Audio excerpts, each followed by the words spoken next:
Hello buddies, welcome to Jo recipes. వర్షాకాలంలో వేడిగా ఘాటుగా ఏదైనా తింటే బాగుంటుంది అనిపిస్తుంది కదా. అందులోనూ నాన్ వెజ్ లవర్స్కి అయితే ఇంట్లోనే సింపుల్గా టేస్టీగా చికెన్ వండేసుకోవచ్చు అంటే ఇంకా హ్యాపీ కదా. ఎలాంటి మసాలాలు లేకుండా ఈజీగా చాలా టేస్టీగా క్విక్గా రెడీ అయిపోయి జింజర్ చికెన్ రెసిపీ చూసేద్దామా మరి. ముందుగా చికెన్ మ్యారినేట్ చేసి పెట్టుకోవాలి. దీనికోసం నేను 250 గ్రామ్స్ చికెన్ తీసుకుంటున్నాను. ఇందులోకి కొద్దిగా ఉప్పు, కారం, పసుపు, మిరియాల పొడి, ధనియాల పొడి వేసి చికెన్కి బాగా పట్టేలా కలిపి ఒక అరగంట పాటు పక్కన పెట్టేసుకోండి. ఇక్కడ గ్రేవీలోకి మనం ఉల్లిపాయ, టొమాటో, పచ్చిమిర్చి, అల్లం, 3-4 వెల్లుల్లి రెబ్బలు మాత్రమే వేసుకుంటున్నామండి. ఎలాంటి వేరే మసాలాలు వాడట్లేదు. అల్లం కొంచెం ఎక్కువే తీసుకోండి, జింజర్ చికెన్ కదా. నేను తీసుకున్న చికెన్ క్వాంటిటీకి ఇంత జింజర్ సరిపోతుంది.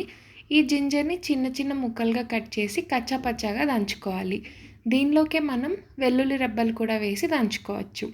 ఇలా ఫ్రెష్గా దంచి వేసుకుంటేనే తినేటప్పుడు మధ్యలో అల్లం ముక్కలు తగులుతూ చాలా టేస్టీగా ఉంటుంది.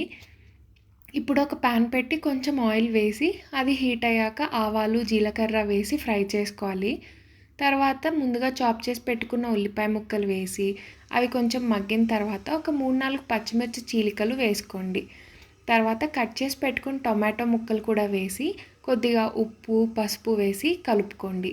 ఇప్పుడు మనం ముందుగా దంచి పెట్టుకున్న అల్లం ముద్దను కూడా వేసి కలిపి మూతను పెట్టి 3 నిమిషాల పాటు మగ్గించుకోండి.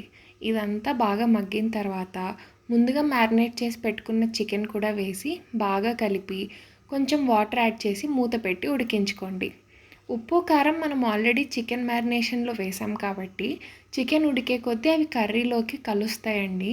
సో చికెన్ బాగా ఉడికిన తర్వాతే చివర్లో మీరు ఉప్పు, కారం అడ్జస్ట్ చేసుకోండి. చికెన్ ఉడికిన తర్వాత స్టవ్ ఆఫ్ చేసి నిమ్మరసం పిండుకొని కొద్దిగా కొత్తిమీర తరుగు కలుపుకుంటే టేస్టీ జింజర్ చికెన్ రెడీ.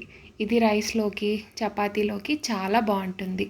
మసాలాలు లేకుండా సింపుల్గా టేస్టీగా రెడీ అయిపోతుంది ఈ జింజర్ చికెన్. ఇలాంటి మరిన్ని రెసిపీస్ కోసం మన ఛానల్ని సబ్స్క్రైబ్ చేసుకోండి. Thanks for watching.